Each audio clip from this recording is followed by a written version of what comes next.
வணக்கம் நண்பர்களே. திருமணம் மற்றும் காதல் பொதுவாக மனிதர்கள் எல்லாமே இந்த ரெண்டு விஷயங்களையுமே கடந்து வந்துதான் ஆகணும். ஆனால் இந்த திருமணம் காதல் அப்படிங்கிற விஷயங்கள் பொதுவான வகையில் இருந்தாலும் கூட மனிதர்களுக்கு இது சார்ந்த விஷயங்களில் எதிர்பார்ப்புகள் அப்படிங்கிறது ஒவ்வொருத்தருக்கும் ஒவ்வொரு விதமாக தான் இருக்குது. அதாவது விஷயம் என்னமோ ஒன்று தான், ஆனால் ஒவ்வொருத்தருக்குமே ஒவ்வொரு விதமான ஆசைகளும் ஒவ்வொரு விதமான எதிர்பார்ப்புகளும் இருந்துக்கிட்டே தான் இருக்கும். இந்த எதிர்பார்ப்புகள் சாட்டிஸ்ஃபை ஆகுதா இல்லையா அப்படிங்கிறத பொறுத்து தான் அந்த விஷயங்கள், அதாவது திருமணம் மற்றும் காதல் சார்ந்த விஷயங்கள் சக்ஸஸா ஃபெயிலியரா அப்படிங்கிறது டிசைட் ஆகுது.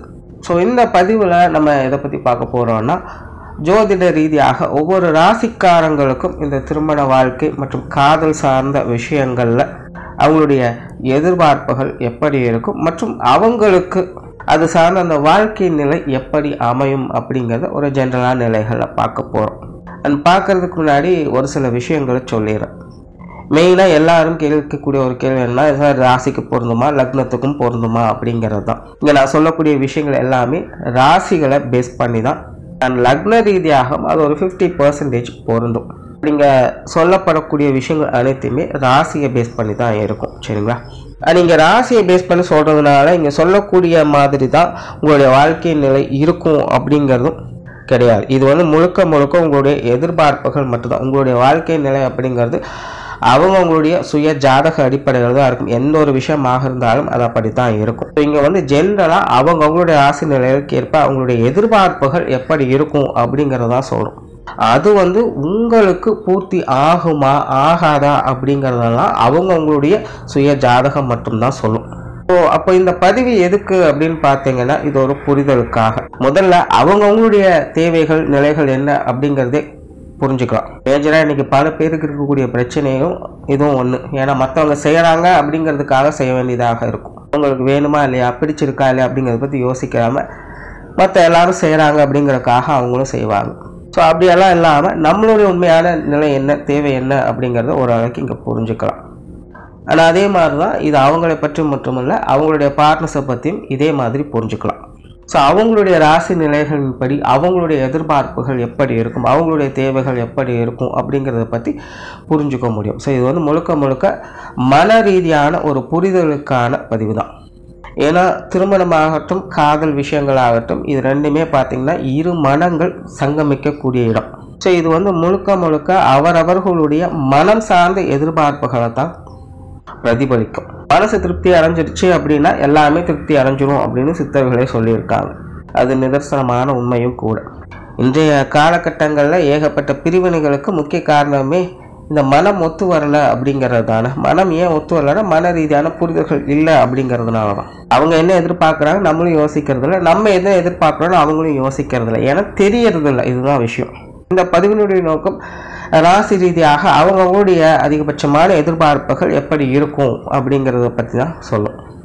அது இன்னொரு பொதுவான ஜோதிட தகவல் என்ன அப்படின்னு பார்த்தீங்கன்னா, பொதுவாகவே எல்லாருக்கும் தன்னை மாதிரியே தன்னுடைய லைஃப் பார்ட்னரும் இருக்கணும் அப்படின்னு ஆசைப்படுவாங்க. அதாவது ஒரே வேவ் லென்த்தில் இருக்கணும், தன்னை மாதிரி அவங்களும் யோசிக்கணும், தன்னை மாதிரி அவங்களும் எல்லாம் செய்யணும், எல்லாத்துலேயுமே ஒரே மாதிரி பேரலாக இருக்கணும் அப்படின்னு எதிர்பார்ப்பாங்க. பட் நிதர்சனம் அப்படி இருக்கிறது இல்லை. ஜோதிட ரீதியாகவும் அது கண்டிப்பாக கிடையவே கிடையாது அப்படிங்கிறது தான் உண்மை. ஜோதிடத்தில் இந்த திருமண வாழ்க்கை அப்படின்னாலே 7ஆம் பொறுத்து தான் பார்ப்பாங்க. 7ஆம் இடத்தை மெயினாக பார்க்கணும். அதான் திருமண கலத்திரஸ்தானம் அப்படின்னு சொல்கிறது. இந்த 7ஆம் இடம் அப்படிங்கிறது அது நமக்கு அப்படியே ஆப்போசிட். சிலர்லாம் பார்த்தீங்கன்னா அடிக்கடி ஒருத்தருக்கு ஒருத்தர் சண்டை போட்டுக்கிட்டே இருப்பாங்க. அடிக்கடி இந்த வார்த்தைகளை சொல்லி கேட்கணும், எனக்கும் அவங்களுக்கு 7ஆம் பொருத்தம்ப்பா, செட்டே ஆகாது அப்படின்னு சொல்லுவாங்க. 7ஆம் பொருத்தம் அப்படிங்கிறது நேர ஆப்போசிட் தான். ஸோ திருமண வாழ்க்கை அப்படிங்கிறது ஜோதிடத்தை இந்த 7ஆம் பொருத்தம் தான் குறிக்குது. அப்படிங்கும்போது எல்லா விஷயத்துலையுமே தனக்கு ஆப்போசிட்டில் இருக்கிறவங்க தான் வாழ்க்கை துணையாக பார்ட்னர்ஸாக அமைவாங்க. ஆனால் இங்கே எல்லாருடைய எதிர்பார்ப்பும் என்னென்னா ஒரே வேவ் லென்த்தில் இருக்கணும், ஒரே மாதிரி இருக்கணும், என்ன மாதிரி இருக்கணும் அப்படிங்கிற எக்ஸ்பெக்டேஷன்ஸ் தான் இருக்குது. பட் இந்த எதிர்வினை அமைப்பு எதற்காக அப்படின்னு பார்த்தீங்கன்னா, லைஃப்பில் ஒரு பேலன்ஸ் கொண்டுட்டு வரணும் அப்படிங்கிறதுக்காக தான். பொதுவாக இந்த காதல் சார்ந்த விஷயங்கள் அப்படிங்கிறது அது வேற. இது முழுக்க முழுக்க மனம் சார்ந்த விஷயங்களோட போயிடுது. இந்த திருமணம் அப்படிங்கிறது அப்படி இல்லை. இது ஒரு செகண்ட் லைஃப் மாதிரி. நிறைய கமிட்மெண்ட்ஸ், சொசைட்டி, நல்லது கெட்டது மான அவமானம் அப்படின்னு பல விஷயங்கள் உள்ளடக்கியதாக அது அமைஞ்சிருக்கும். ஸோ அப்படி இந்த திருமணம் அப்படிங்கிறது மனிதர்களுடைய வாழ்க்கையில் அத்தியாவசியம் நிறைந்தது மட்டுமல்ல, ரொம்பவுமே அதிகப்படியான முக்கியத்துவம் வாய்ந்ததாகவும் அது அமையுது. ஆனால் அப்படிப்பட்ட ஒரு விஷயத்துக்கு 7ஆம் பொருத்தத்தை தான் நம்ம கொடுக்குறோம். எதற்காக அப்படின்னு பார்க்கும்போது லைஃப்பில் அவங்களுடைய பேலன்ஸை இழந்துடக்கூடாது அப்படிங்கிறதுக்காக. அதாவது உதாரணத்துக்கு ஒருத்தர் நல்லா ஆக்டிவாக இருக்காங்க, நல்லா அக்ரெசிவாக இருக்காங்கன்னு வச்சுக்கோங்க. அவங்களுக்கு அது அப்படியே ஆப்போசிட்டான ஒரு ஆள் தான் லைஃப் பார்ட்னராக இருப்பாங்க. ஒரு லைஃப் பார்ட்னர் வந்து கொஞ்சம் மந்த புத்தி இருக்கிறவங்களா தான் இருப்பாங்க. எல்லாத்தையுமே தள்ளி போட்டு எதுலேயுமே ஒரு கேர் இல்லாமல் அப்படியே அவங்க பாட்டுக்கு இருப்பாங்க. இது எதுக்காக இப்படின்னு பார்த்தீங்கன்னா, அப்போ தான் இந்த பேலன்ஸ் நிலைத்தர. ஏன்னா ஒருத்தர் வந்து எல்லா விஷயங்களையும் ரொம்ப ஆக்டிவாக அக்ரெசிவாக இருக்காங்க அப்படிங்கும்போது அவங்கள சார்றவங்களும் அதே மாதிரி இருந்துட்டாங்க அப்படின்னா அது வந்து எரிரத்தியில் என்ன ஊற்றுற மாதிரி ஆகிடும். ஒரு கண்டிஷனே இல்லாமல் லிமிட்டே இல்லாமல் லெவலுக்கு மேலே அது வந்து பஸ்ட் ஆகிடும். இப்போ ஒரு வேளை இன்னொரு சைடில் பார்த்தீங்கன்னா அவங்க மந்தமாக இருக்காங்க, எல்லாத்தையுமே டேக் இட் ஈஸியாக எதையுமே கேர் பண்ணிக்காமல் அவங்க பாட்டுக்கு போயிட்டுருக்காங்கன்னு வைங்களேன். இப்போ அவங்களுக்கு அவங்கள ஒத்த மாதிரியே ஒருத்தங்க செய்கிறாங்க அப்படிங்கும்போது அவங்களோட லைஃபு எதுக்குமே பிரயோஜனம் இல்லாமல் போய்டும். ஒரு லெவலுக்கு மேலே யாருமே எதுவுமே செய்யவே முடியாது, செய்யணுங்கிற எண்ணமே அவங்களுக்கு வராது. லைஃப் எங்கே போய் நிற்கும், டார்க் சைடில் போய் ஒன்றுமே இல்லாமல் சுத்தமாக சூனியமாயிடும். ஸோ இப்போ இந்த ரெண்டு நிலையுமே பேலன்ஸ் பண்ணணும் அப்படின்னா, அதாவது ஓவராக அக்ரெசிவாகவும் போயிடக்கூடாது, அதே நேரம் ஓவராக டம்பும் ஆகிடக்கூடாது அப்படிங்கிறதுக்காகத்தான் இந்த ரெண்டு நிலைகளும் சேர்க்கப்படுது. அதனால் இந்த திருமணம் அப்படிங்கிறத புரிஞ்சுக்கோங்க. இது வந்து வாழ்க்கையினுடைய பேலன்ஸ் நிலையை குறிக்கக்கூடியது. கண்டிப்பாக கருத்து வேற்றுமைகள் அப்படிங்கிறது நிச்சயமாக இருக்கத்தான் செய்யும். வாழ்க்கையினுடைய நல்லது கெட்டதுகளை சமன்படுத்துவதற்காக அதனுடைய அமைப்பே அப்படித்தான் அமைஞ்சிருக்கு. பட் அதே நேரம் அது அப்படி இருந்தாலும் கூட சமன்படுத்தக்கூடிய நிலைகளில் அது உடன் இருப்பவங்களுடைய தேவைகளையும் கொஞ்சம் கொஞ்சமாக பூர்த்தி செஞ்சுக்கிட்டு தான் இருக்கும். ஸோ முழுசாக பூர்த்தி செய்யாது, கொஞ்சம் கொஞ்சமாக தான் பூர்த்தி செய்யும். அதாவது இங்கே வந்து சாட்டிஸ்ஃபை அப்படிங்கிறது விஷயம் கிடையாது. சமன்படுத்துதல் அப்படிங்கிற நிலைகளில் அது ஒரு சில விஷயங்களை செஞ்சுக்கிட்டு இருக்கும். அந்த விஷயங்கள் மூலமாக நம்மளுடைய சில எதிர்பார்ப்புகள் சாட்டிஸ்ஃபை ஆகும். ஸோ இந்த புரிதல் இருந்துருச்சு அப்படின்னா இந்த திருமண வாழ்க்கை அப்படிங்கிறது நல்லபடியாக இருக்கும். அப்படி இல்லாமல் ஒருதலைபட்சமாகவே எல்லாத்தையும் யோசித்தாங்க அப்படின்னா அங்கே வந்து எந்த ஒரு பிரயோஜனமே இருக்காது. அதாவது இங்கே நான் சொல்ல வர்றது சரி தவறு நல்லது கெட்டது அப்படின்னால எதுவும் பேச வரல. இப்போ அந்த புரிதல்கள் இல்லாத பட்சத்தில் அங்கே அவங்க என்னதான் பண்ணிட்டு இருந்தாலும் என்னதான் சொல்லிட்டு இருந்தாலும் இல்லை நினச்சிட்டு இருந்தாலும் அதெல்லாமே வந்து அதில் வந்து எந்த ஒரு அர்த்தமோ யூஸும் கிடையாது அப்படிங்கிற நிலைகளை தான் போய்கிட்டு இருக்கும். ஸோ இந்த திருமண வாழ்க்கை அப்படின்னு வரும்பொழுது சில விஷயங்களை இப்படி புரிஞ்சுக்கோங்க. இது எல்லாமே நான் வந்து ஜோதிட ரீதியாக இருக்கக்கூடிய விஷயங்களாக தான் சொல்லியிருக்கேன். ஏன்னா ஜோதிடத்தில் மொத்தமாக 12 கட்டங்கள் இருக்குது. அதில் திருமண வாழ்க்கை அப்படிங்கிறது இதில் எந்த கட்டம் வேணாலும் வச்சுருக்காங்க, எதுக்கு ஆப்போசிட்டில் வச்சுருக்காங்க அப்படிங்கிற விஷயத்தை தான் இங்கே நான் எக்ஸ்பிளைன் பண்ணியிருக்கேன். ஒருத்தருக்கு ஒருத்தர் ஒரு பேலன்ஸ் நிலையை கடைப்பிடிக்கணும் அப்படிங்கிறதுக்காக தான் இந்த அமைப்பு. சிலருக்கு இன்னொரு டவுட் வரும், என்னென்னா நாங்கள் 2 பேருமே ஒரே ராசி தான், அப்போ எங்கள் 2 பேருக்கும் ஒரே மாதிரி தான் இருக்குமா அப்படின்னு கேட்டிங்கன்னா, அதாவது 2 பேருக்குமே ஒரே ராசியாக இருக்கும்போது அவங்களுடைய எதிர்பார்ப்புகள் ஒரே மாதிரி இருக்கும். பட் ஆக்டிவிட்டீஸ் அப்படிங்கிறது ஒரே மாதிரி இருக்காது. அவங்க ஒரு விஷயத்தில் ஃபோக்கஸ் பண்ணிட்டு இருப்பாங்க, இவங்க ஒரு விஷயத்தில் தான் ஃபோக்கஸ் பண்ணிருப்பாங்க. அந்த ஒரே ராசி இருக்கக்கூடியவங்கலாம் பாருங்கள், ஒரே மைண்ட் செட்டில் தான் அவங்க இருப்பாங்க. அவங்க பேசுகிறது, அவங்களுக்குள்ளே நடக்கக்கூடிய விஷயங்கள் எல்லாத்துலேயுமே பார்த்தீங்கன்னா அவங்க ஒருத்தருக்கு ஒருத்தர் ஒத்து போய்ப்பாங்க. ஆனால் அவங்களுக்குள்ளேயே அது ஒரு செயலாக கொண்டுட்டு போகும்போது ஒவ்வொருத்தரும் ஒவ்வொரு விஷயமா கொண்டுட்டு போய் ஒரு ஸ்ட்ராட்டஜியாக மாற்றிடுவாங்க. பிளான் பண்ணும்போதெல்லாம் ஒரே மாதிரி தான் இருந்தது, ஏன் செய்யும்போது இப்படி சொதப்புது, ஏன் செய்யும்போது இவங்க மட்டும் இப்படி மாறுறாங்க அப்படின்னு குழப்பமாக தான் இருக்கும். ஸோ இந்த ஒரே ராசி இருக்கக்கூடியவங்களுக்கு ஸோ உங்களுடைய எண்ணங்கள் ஒரே மாதிரி வேலை செய்யும். ஸோ உங்களுடைய ஆசைகள் உங்களுடைய தேவைகளை நீங்கள் பூர்த்தி செஞ்சுக்கலாம், மன ரீதியான தேவைகள் பூர்த்தி ஆகும். பட் ரியல் லைஃப்பில் கொஞ்சம் கான்ட்ரவர்சியாக தான், அது வந்து ஜாதக ரீதியாக இருக்கக்கூடிய மாற்றங்களால் அது வந்து கொஞ்சம் கான்ட்ரவர்சியாக தான் இருக்கும். பட் திருப்தியான ஒரு நிலை இருக்கும். ஏன்னா எதிர்பார்ப்பும் 2 பேருக்குமே கிட்டத்தட்ட ஒரே மாதிரி தான் இருக்கும். ஒரே வேவ் லென்த்தில் அவங்க தான் ட்ராவல் பண்ண முடியும். இப்போ ஒரே வேவ் லென்த்தில் ட்ராவல் பண்ணது நல்லது தானே அப்படின்னு நினைக்கலாம். பட் இது எப்படின்னா பாசிட்டிவ்லையும் அப்படி தான் இருக்கும், நெகட்டிவ்லையும் அப்படி தான். ஆனால் நல்ல நேரம் வரும்பொழுதும் 2 பேர்த்துக்கு நல்ல விஷயமா நடக்கும், கெட்ட நேரமும் கெட்டதும் 2 பேர்த்துக்கும் கிட்டத்தட்ட ஒரே மாதிரி தான் இருக்கும், தாக்குப்பிடிக்கவே முடியாது. ஸோ 2 பேருக்கும் ஒரே ராசியாக இருக்குது அப்படிங்கும்போது அவங்களுடைய நிலைகள் இதுதான். மெயினாக பார்த்தீங்கன்னா இந்த 2 பேருக்கும் ஒரே ராசியாக இருக்கக்கூடிய வீடுகள்லாம் பார்த்தீங்கன்னா குடும்ப வாழ்க்கை நிறைய ஏற்ற இறக்கங்களாக இருக்கும். ஒரு 4-5 வருஷத்துக்கு பார்த்தீங்கன்னா பயங்கர சந்தோஷமாக போயிட்டு இருக்கும். அப்படின்னு பார்த்தீங்கன்னா ஒரு 4-5 வருஷத்துக்கு அடி மேலே அடியாக விழுகும். எப்படி சமாளிக்கிறதுனே புரியாதான வாழ்க்கை ஓடும். ஒருத்தர் அனுசரித்து எல்லாத்தையும் கொண்டு போயிட்டே தான் இருப்பாங்க, ஒருத்தருக்கு ஒருத்தர் துணையாக இருப்பாங்க. ஸோ 2 பேருக்கும் ஒரே ராசியாக இருக்கிறது அப்படிங்கிறது பிரச்சனை ஒன்றும் கிடையாது. லைஃப்பில் நிறைய அப்ஸ் அண்ட் டவுன்ஸ் அப்படிங்கிறது கண்டிப்பாக இருக்கும். ஸோ அதெல்லாம் கொஞ்சம் பார்த்து அனுசரித்து இருக்கணும், அவ்வளோதான். ஸோ இனிமேற்கொண்டு ஒவ்வொரு ராசிகளுக்கும் இது எப்படி வேலை செய்யுது அப்படிங்கிறத பார்க்கலாம். மேசராசி. மேசராசிக்காரங்களை பொறுத்த வரைக்கும் இவங்க ரொம்பவுமே சுறுசுறுப்பானவங்க, அதே நேரம் கலகலப்பானவங்க. அதனுடன் கண்டிப்பும் இவங்ககிட்ட கலந்தே இருக்கும். அதாவது நல்ல ஜாலியாக சிரித்து விளையாட்டுத்தனமாக பேசிட்டு பண்ணி விளையாண்டுட்டு இருப்பாங்க. ஆப்போசிட்லேருந்து ஏதோ ஒரு வார்த்தை இவங்களுக்கு பிடிக்காத மாதிரி வந்திருக்கும், உடனே சுருண கோபம் இவங்களுக்கு ஏறிடும். ஸோ இந்த மாதிரி கண்டிப்பையும் கனிவையும் ஒரு சேர காட்டக்கூடியவங்க இந்த மேசராசிக்காரங்க. அண்ட் இவங்களை பொறுத்த வரைக்கும் தனக்கு பிடிச்சிருக்கா பிடிக்கலையா அப்படிங்கிறத மட்டும்தான் இவங்க மேஜராக பாயிண்ட் பண்ணுவாங்க. அதே போல் இவங்க மற்றவங்களை கொஞ்சம் டாமினேட் பண்ணவும் நினைப்பாங்க. தன்னுடைய கண்ட்ரோலில் தான் எல்லாமே இருக்கணும், தனக்கு கீழ்ப்பணிந்து தான் எல்லா விஷயங்களும் நடக்கணும், தனக்கு தெரியாமல் எதுவும் நடக்கக்கூடாது, எல்லாமே நம்மளுடைய கண்ட்ரோலில் இருக்கணும் அப்படின்னு நினைக்கக்கூடியவங்க. அதே நேரம் நேர்மையாக இருக்கணும்னு ஆசைப்படக்கூடியவங்க. உண்மையை சொல்லணும்னா மேசராசிக்காரங்களை பொறுத்த வரைக்கும் இவங்க நல்லவங்களா கெட்டவங்களா அப்படின்னு ஜட்ஜ் பண்ணவே முடியாது. இவங்களை பொறுத்த வரைக்கும் சாதம் 2 நாள் காடு கொள்ளாது அப்படிங்கிறது தான் நிலை. இவங்க பொறுமைசாலதான், இவங்க பாட்டி ஜாலியாக இவங்க உண்டு இவங்க வேலை உண்டுன்னு இருக்கக்கூடியவங்க.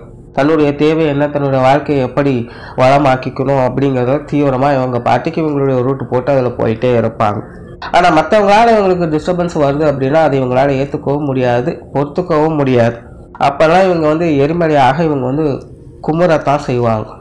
அப்போல்லாம் இந்த அணைக்கிற கைதான் அடிக்கும் அப்படிங்கிற விஷயத்த இவங்ககிட்ட பார்க்கலாம். அதனால் பெரும்பாலும் இவங்கெல்லாம் நல்லவங்களா கெட்டவங்களா அப்படிங்கிறதெல்லாம் இவங்களோட ஆப்போசிட்டில் இருக்கிறவங்க ஒவ்வொருத்தருக்கும் ஒவ்வொரு விதமான பாயிண்ட் ஆஃப் வியூ அப்படிங்கிறது கண்டிப்பாக இருந்துக்கிட்டு தான் இருக்கும். ஸோ அதெல்லாம் ஜட்ஜ்மெண்ட்டாலாம் இருக்கவே முடியாது. பட் தனிப்பட்ட முறையில் பர்சனலாக இவங்களை பொறுத்த வரைக்கும் முடிஞ்ச அளவுக்கு நேர்மையாக இருக்க தான் இவங்க ட்ரை பண்ணுவாங்க. பட் மற்றவங்களால் ஏதாவது டிஸ்டர்பன்ஸ் வருது அப்படிங்கிற நேரத்தில் இவங்க எந்த எல்லைக்கும் வேணாலும் போகக்கூடியவங்களாகத்தான் இருப்பாங்க. ஸோ அப்படி தான் இந்த காதல் சார்ந்த விஷயங்கள்லையும் இவங்களுடைய ஈடுபாடுகள் அப்படிங்கிறது இருக்கும். அந்த பருவநிலைகள் வரும்போது தானாகவே இவங்களா காதல் வலையில் விழுந்துருவாங்க. இப்படியா அப்படியானாலாம் யோசிச்சுட்டாலாம் இருக்க மாட்டாங்க.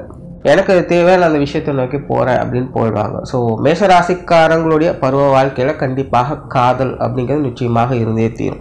இப்படியாக அதை தெரிவிக்கல அப்படின்னாலும் கூட மனசளவுலையாவது அவங்களுக்குள்ள ஒரு உணர்வுகள் கண்டிப்பாக இருந்துக்கிட்டு தான் யாரோ ஒருத்தரை நினச்சிட்டு தான் இருப்பாங்க. பட் மேக்சிமம் பார்த்தீங்கன்னா இந்த காதல் விஷயங்களை பருவ வயதிலேயே இயல்பாகவே போகக்கூடியவங்களாக இந்த மேசராசிக்காரங்க இருப்பாங்க. அந்த காதல் சார்ந்த விஷயங்களும் அப்படி ரொம்பவுமே குறும்புத்தனம் மிகுந்தவங்களாக இருப்பாங்க. அண்ட் இன்னொரு விஷயம் என்னன்னா இவங்களை பொறுத்த வரைக்கும் இவங்க ஆக்ஷன் பர்ஃபார்மன்ஸ் விரும்பக்கூடியவங்க. ஸோ இவங்களை பொறுத்த வரைக்கும் இந்த டைலாக் டிவிஷன்ஸ் எல்லாம் எதுலையுமே இவங்களுக்கு தேவை கிடையாது. இவங்களை பொறுத்த வரைக்கும் இவங்களோட ஒர்க் அண்ட் பர்ஃபார்மன்ஸ் எப்படி இருக்குது அப்படிங்கிறதான் பார்ப்பாங்க. அப்படி தான் இந்த காதல் சார்ந்த விஷயங்களையும் இவங்க அணுகிறது. அண்ட் இவங்களுடைய காதல் வாழ்க்கையில் பார்த்தீங்கன்னா அடிக்கடி இந்த ஊழல் சார்ந்த விஷயங்கள் அப்படிங்கிறது அதிகமாக இருக்கும். காதலர்களுக்குள்ள கணவன் மனைவி உறவுகளுக்குள்ளேயும் கூட சண்டை இல்லாமல் நிச்சயமாக இருக்கவே இருக்காது. அதாவது சண்டை சச்சரவுகள் அப்படிங்கிறது ரொம்ப முரட்டுத்தனமாலாம் கிடையாது. இந்த ஊழல்கள் அப்படின்னு சொல்லக்கூடிய நிலைகள், அடிக்கடி வாக்குவாதங்கள், அந்த கான்ட்ரவர்சியான நிலைகள் அப்படிங்கிறது இவங்க பார்த்துக்கிட்டே தான் இருப்பாங்க. அந்த மாதிரியான விஷயங்கள்லாம் இவங்க வழி நடத்தின இல்லைன்னா இவங்களுக்கு போர் அடிக்க ஆரம்பிச்சிடும். அண்ட் இன்னொரு சைடில் பார்த்தீங்கன்னா இவங்க என்ன எதிர்பார்க்குறாங்களோ அதே மாதிரி தான் அவங்களும் இருக்கணும் அப்படின்னு எதிர்பார்ப்பாங்க. தனக்கும் தன்னுடைய எண்ணங்களுக்கும் ஃபர்ஸ்ட் ப்ரிஃபரன்ஸ் கொடுக்கணும் அப்படின்னு எதிர்பார்ப்பாங்க. அதாவது இவங்களுடைய லவர்ஸ்கிட்டையும் சரி இல்லைன்னா இவங்களுடைய வாழ்க்கை துணைக்கிட்டையும் சரி, முதல்ல நீ என்ன கவனி, அதுக்கப்புறம் நீ மற்றவங்க என்ன வேணா பண்ணிக்க, அவங்க பிரச்சனை இல்லை, அதுக்கப்புறம் போய்ப்பார். இப்போ எனக்கு நீ இம்பார்ட்டன்ஸ் கொடுக்காம மற்றவங்களுக்கு இம்பார்ட்டன்ஸ் கொடுக்குற அப்படின்னு எனக்கு நீ தேவையில்லை அப்படிங்கிற மைண்ட் செட்டில் தான் இவங்க மேஜராக இருப்பாங்க. ஸோ இவங்களை பொறுத்த வரைக்கும் இவங்களுக்கு உண்டான அந்த மதிப்பு மரியாதை அப்படிங்கிறது அந்தந்த நிகழ்வுகளில் கண்டிப்பாக இருந்தே ஆகணும். அந்தந்த இடத்துக்கு தகுந்த மாதிரி அதை இவங்களுக்கு உண்டானதை கொடுத்துட்டு அதுக்கப்புறம் மற்றவங்க என்ன வேணாலும் என்ன வேலைகள் வேணாலும் பார்த்துக்கலாம், அதனால எந்த தலையீடுகளும் இருக்காது. ஆனால் இவங்களை கண்டுக்காமல் ஒரு விஷயத்தில் நம்ம செஞ்சுக்கிட்டு இருக்கோம் அப்படிங்கும்போது இவங்களுக்கு அந்த ஈகோ ஹர்ட் ஆக ஆரம்பிச்சிடும். ஏன்னா இயற்கையாகவே இவங்க ரொம்ப அஃபெக்ஷனேட்டிவாக இருப்பாங்க, ரொம்ப கேர் அண்ட் சென்சிட்டிவான ஆட்கள் இவங்க. ஏன்னா இவங்க ஒருத்தங்க மேலே அன்பு வச்சுட்டாங்க அப்படின்னா அந்த அன்பு அருவி மாதிரி கொட்ட ஆரம்பிச்சிடும். கணக்கு வழக்கு இல்லாமல் எக்ஸ்பிரஸ் பண்ணுவாங்க. பட் அதுக்கு ஏற்ற அளவுக்கு ரெஸ்பான்ஸ் ஆப்போசிட்லேருந்து வரணும். ஏதோ ஒரு விதத்தில் காம்ப்ளிமெண்ட் அப்படிங்கிறது உங்களுக்கு கொடுத்துக்கிட்டு தான் இருக்கணும். அப்படி இல்லாமல் எதுவுமே பண்ணாமல் அவங்க செய்கிறாங்க, ஓகே எனக்கு சந்தோஷமாக இருக்குது அப்படின்னு இவங்க பாட்டுக்கு சும்மா இருந்துட்டாங்க அப்படின்னா இவங்களால வந்து அக்செப்ட் பண்ணிக்கவே முடியாது. என்ன எல்லாமே நான் தான் செஞ்சுட்ருக்கிற மாதிரி இருக்குது, இவங்க எதையுமே கண்டுக்க மாட்டேங்கிறாங்க போல இருக்கு அப்படின்னு இவங்க கொஞ்சம் அப்செட் ஆக ஆரம்பிச்சிடுவாங்க. மைண்ட் டைவர்ஷன் அப்படிங்கிறது உங்களுக்கு ஈஸியாகும். ரொம்ப டென்ஷன் ஆக ஆரம்பிச்சிடுவாங்க. சம்மந்தம் இல்லாத சின்ன சின்ன விஷயங்களுக்கு கூட கத்த ஆரம்பிப்பாங்க. ஆனால் தனியக்கூடிய கோபங்கள் தான், அப்படியே சும்மா வருஷக்கணக்கில் எழுத்து பிடிச்சிட்டு இருக்கிறதெல்லாம் இல்லை. பட் இருந்தாலும் அந்த நேர காலங்களில் கொஞ்சம் ஆக்ரோஷத்தை வெளிக்காட்டும். அதாவது இவங்களை பொறுத்த வரைக்கும் அன்கண்டிஷனல் லவ் வெளிப்படுத்தக்கூடியவங்க. அதுக்கேற்ற அளவுக்கு ரெஸ்பான்ஸ் ஆப்போசிட்டில் இருந்துருச்சு அப்படின்னா பிரச்சனை இல்லை. ஒரு சில நேரத்தில் ஆப்போசிட்லேருந்து வராது, அதுதான் நிஜம். இவங்க ஆப்போசிட் சைடில் இருக்கிறவங்க, அதாவது இவங்களோட லைஃப் பார்ட்னர் ஆகட்டும் இல்லை லவ் ஆகட்டும், இவங்கள மாதிரி ஆக்டிவ் பெர்ஃபார்மர் கிடையாது. அவங்கள பொறுத்த வரைக்கும் எல்லாமே வந்து மைண்ட் ரீதியாக மனசளவில் ஒரு புரிதல் இருக்கும். பட் அதை வந்து வெளிப்படையாக அவங்க காட்டிக்க மாட்டாங்க. ஒரு சோஷியல் ரிலேஷன்ஷிப் தான் இருக்குமே தவிர ரொம்ப டெப்த்தாகவும் இறங்க மாட்டாங்க. எல்லாத்துலேயுமே வந்து ஒரு லிமிட்டோடு தான் இருப்பாங்க. அண்டர்ஸ்டாண்டபிள் அப்படிங்கிறது கண்டிப்பாக இருக்கும். பட் அதுவும் பார்த்திங்கன்னா ஒரு லிமிட்டு தான். எதையும் எடுத்தம் கோத்தன்னு அவங்க செய்ய மாட்டாங்க. எல்லாத்தையுமே பொறுமையாக நின்று ஆலோசித்து பேசி முடித்து 4 பேர்த்துக்கிட்ட கேட்டு அதுக்கப்புறம் அவங்க பேசி முடித்து அதுக்கப்புறம் யோசித்து இப்படியே போய்கிட்டே இருக்கும். மேசராசிக்காரங்களை பொறுத்த வரைக்கும் அவங்க நினச்சா அதை செஞ்சிடணும். ஏன்னா அவங்களுக்கு வந்து டாப் டு பாட்டம் என்ன அப்படிங்கிறது கிளியராக ஒரு ஐடியாவில் இருப்பாங்க. பட்டுன்னு முடிப்பாங்க. அவங்க அந்த வேலையில் டக்குன்னு கொண்டு போயிட்டே இருப்பாங்க. அந்த ஒரு மைண்ட் செட் அவங்களுக்குள்ள எப்போவுமே இருந்துகிட்டு இருக்கும். பட் இவங்களுக்கு ஆப்போசிட்டில் இருக்கிறவங்க அப்படியே ஆப்போசிட்டாக இருக்கும். அவங்கள பொறுத்த எடுத்தவங்க செய்கிற வேலைகள் அவங்களுக்கு பிடிக்கவே பிடிக்காது. அவங்க நின்று நிதானமாக பொறுமையாக எல்லாத்தையும் அனுசரித்து தான் செய்யக்கூடியவங்களாக இருப்பாங்க. இது வந்து சில நேரத்தில் கொஞ்சம் இரிட்டேட்டிவாக இருக்கும். அதே போல் இந்த பேச்சுவார்த்தைகள் சார்ந்த விஷயங்கள் ஜவ்வலுப்பா இருக்கும். அதெல்லாம் பார்த்தீங்கன்னா இவங்களுக்கு கொஞ்சம் கடுப்பாக தான் இருக்கும். பட் ஆப்போசிட்டில் இருக்கவங்க அதான் சாட்டிஸ்ஃபை. ஸோ மேக்ஸிமம் பார்த்தீங்கன்னா இந்த மேசராசிக்காரங்களுக்கு லவர்ஸ்குள்ளாகட்டும் இல்லை லைஃப் பார்ட்னருக்குள்ளாகட்டும் பிரச்சனைகள் அதிகமாக என்ன சொல்லுவாங்க அப்படின்னு பார்த்தீங்கன்னா, எனக்கு அதிகம் ஸ்பேஸ் கொடுக்க மாட்டேங்கிறாங்க, என்னை பேசவே விட மாட்டேங்கிறாங்க, பேசினாலே பிடிக்க மாட்டேங்குது அப்படின்னு தான் சொல்லுவாங்க. அதுக்கு மெயின் ரீசன் என்ன, இந்த மாதிரியான விஷயங்கள் அவங்களுடைய எதிர்பார்ப்புகள் இருக்கிறது தான். ஸோ மேச ராசிக்காரங்க அவங்களோட லவர்ஸ்க்கோ இல்லை அவங்களோட பார்ட்னருக்கோ கொஞ்சம் பேசுறதுக்கு ஸ்பேஸ் கொடுத்து தான் ஆகணும். அதை இவங்க கொஞ்சம் அனுசரித்து போய் தான் ஆகணும். அதே நேரம் அவங்களுடைய லவர்ஸ் ஆகட்டும் லைஃப் பார்ட்னர்ஸ் ஆகட்டும் உங்ககிட்ட வந்து சும்மா ஜவலுப்பாக எடுத்துகிட்டு இருந்தால் அது வந்து வேலைக்கே ஆகாது அப்படிங்கிறத அவங்களும் புரிஞ்சுக்கிட்டு. எந்த விஷயமா இருந்தாலும் சரி, வேலைகளாக இருந்தாலும் சரி, உறவு முறைகளாக இருந்தாலும் சரி, எதாக இருந்தாலும் சரி, இதை பற்றி இந்த அண்டர்ஸ்டாண்டிங் உங்களுக்குள்ள வந்துருச்சுன்னா இந்த காதல் விஷயங்கள் திருமண வாழ்க்கை அப்படிங்கிறதெல்லாம் பெரும்பாலும் எங்களுக்கு கொஞ்சம் நல்லபடியாக தான் இருக்கும். ஒருத்தர் அனுசரித்து போய்க்கலாம். அண்ட் பெரும்பாலும் மேசராசிக்காரங்க பார்த்தீங்கன்னா அது லவர் ஆகட்டும் இல்லை அவங்களோட லைஃப் பார்ட்னர் ஆகட்டும் டாமினேட் பண்ணத்தான் நினைப்பாங்க. அடங்கி போகிறது அப்படிங்கிறது அவங்களுக்கு செட்டே ஆகாது. நான் தான் கொண்டு போகிறேன், எனக்கு தான் ஃபர்ஸ்ட் ப்ரிஃபரன்ஸ், நான் தான் முதல் அப்படிங்கிற ஒரு மைண்ட் செட் அவங்களுக்கு இருந்துக்கிட்டு தான் இருக்கும். ஸோ அதற்குண்டான அந்த ரெகக்னேஷன் மரியாதையும் அவங்களுக்கு கொஞ்சம் அடிஷ்னலாக போயிட்டு இருந்தது அப்படின்னா அவங்களோட லைஃப் நல்லபடியாக இருக்கும். அண்ட் இந்த ரொமான்ஸ் விஷயத்துலலாம் பார்த்தீங்கன்னா இவங்க வந்து ரொம்பவுமே ஆக்டிவ் பர்ஃபார்மன்ஸ் அண்ட் ரொம்பவுமே சென்சிட்டிவும் கூட. ரொமான்ஸ் சார்ந்த விஷயங்களில் ஆப்போசிட் சைட்லேருந்து ஈக்குவல் ரெஸ்பான்ஸ் அப்படிங்கிறது கண்டிப்பாக இருந்தே ஆகணும். இருந்துச்சு அப்படின்னா மட்டும்தான் இவங்க சாட்டிஸ்ஃபைடாக இருப்பாங்க. பட் மேஜராக என்ன நடக்கும் அப்படின்னு பார்த்தீங்கன்னா ஆரம்பம் இந்த ஈக்குவல் ரெஸ்பான்ஸ் அப்படிங்கிறது கிடைக்கும். பட் போக போக போக பார்த்தீங்கன்னா ஆப்போசிட் வந்து இந்த ரெஸ்பான்ஸ் அப்படிங்கிறது குறைவாகிட்டே இருக்கும். இதனால் இவங்க கொஞ்சம் அப்செட் ஆகிடுவாங்க. அந்த போர் அடிக்க ஆரம்பிச்சிருச்சு அப்படின்னா இவங்க மற்ற சோர்ஸை தேடவும் ஆரம்பிச்சிடுவாங்க. அதாவது எந்த விஷயம் இவங்களுக்கு சாட்டிஸ்ஃபை கொடுக்குதோ அதை தேடி இவங்க போக ஆரம்பிச்சிடுவாங்க. எல்லாருமே வேறொரு உறவு முறையை மட்டும்தான் தேடி போவாங்கன்னு கிடையாது. சிலர் வேலைகளை பார்க்கலாம், சிலர் அவங்க லட்சியம் அவங்க பேஷனை தேடி போவாங்க, சிலர் குழந்தைகளை கவனிப்பாங்க. இந்த மாதிரி இவங்களுக்கு எது மன ரீதியாக திருப்தியை கொடுக்குதோ அந்த விஷயங்களை தேடி போக ஆரம்பிச்சிடுவாங்க. இவங்களோட லவ்வரையோ இல்லை லைஃப் பார்ட்னரையோ பெருசாக கண்டுக்க மாட்டாங்க. இந்த ரொமான்ஸ் சார்ந்த விஷயங்களில் ஈக்குவல் ரெஸ்பான்ஸ் அப்படிங்கிறது ரொம்ப ரொம்ப முக்கியம். மற்றபடி இந்த மேஷராசிக்காரங்க இந்த காதல் விஷயங்கள் ஆகட்டும் திருமண வாழ்க்கையாகட்டும் ரொம்பவுமே ஒரு ஜாலியான ஆட்கள் தான். நல்ல ஒரு சுக சௌகரியத்தோடு வாழ்க்கையை அனுபவித்து வாழணும் அப்படிங்கிற நிலைகளோட தான் இவங்க இருப்பாங்க. பெரும்பாலும் இவங்களுக்கு இந்த காதல் திருமணங்கள் அப்படிங்கிறதும் கை கூடுது. இவங்களை பொறுத்த வரைக்கும் அந்தந்த வயதுக்குண்டான விஷயங்கள் அப்படிங்கிறது நடந்துடணும். ஸோ அந்த வகையில் இந்த திருமண வயது இவங்களுக்கு திருமணம் பண்ணணும்னு நினச்சிட்டாங்க அப்படின்னா இவங்க வந்து யாரையும் எதிர்பார்க்கலாம் மாட்டாங்க. இவங்களுக்கு தேவையானது இவங்களே தேடி போகக்கூடியவங்களாகவும் இருப்பாங்க. ஸோ ஒரு 50% சான்ஸ் இந்த காதல் திருமணங்கள் செய்து கொள்ளக்கூடியவங்களாகவும் இவங்க இருப்பாங்க. ஸோ சுருக்கமாக சொல்லணும் அப்படின்னா மேசராசியை பொறுத்த வரைக்கும் காதல் விஷயங்களும் சரி, திருமண வாழ்க்கையிலும் சரி, அவங்களுக்குண்டான அந்த மரியாதையை கொடுத்துடணும். லவராக இருந்தாலும் சரி, லைஃப் பார்ட்னராக இருந்தாலும் சரி, அவங்களுக்குண்டான அந்த ரெகக்னேஷனை காயப்படுத்திடக்கூடாது. எந்த ஒரு விஷயத்துலையும் இதை கரெக்டாக ப்ராப்பராக மெயின்டைன் பண்ணிட்டாலே இவங்கள சாட்டிஸ்ஃபை பண்ணிடலாம். அதே போல் மேசராசிக்காரங்க அவங்களுடைய லைஃப் பார்ட்னர் லவ்வருக்கு பார்த்தீங்கன்னா ஒரு ஈக்குவல் ஃப்ரீடம் கொடுக்கணும். ரொம்ப இறுக்கி பிடிக்கிறீங்க, இல்லை சில விஷயங்களை ரொம்பவுமே அவசரப்படுத்துகிறீங்க அப்படிங்கிற மாதிரியான விஷயங்கள் வரும்போது கொஞ்சம் சங்கடங்கள் இருக்க தான் செய்யும். இதெல்லாம் கரெக்டாக மேனேஜ் பண்ணிட்டாலே உங்களோட திருமண வாழ்க்கை, காதல் சார்ந்த விஷயங்கள் எல்லாமே சிறப்பாக இருக்கும். நன்றி, வணக்கம், வாழ்க வளமுடன்.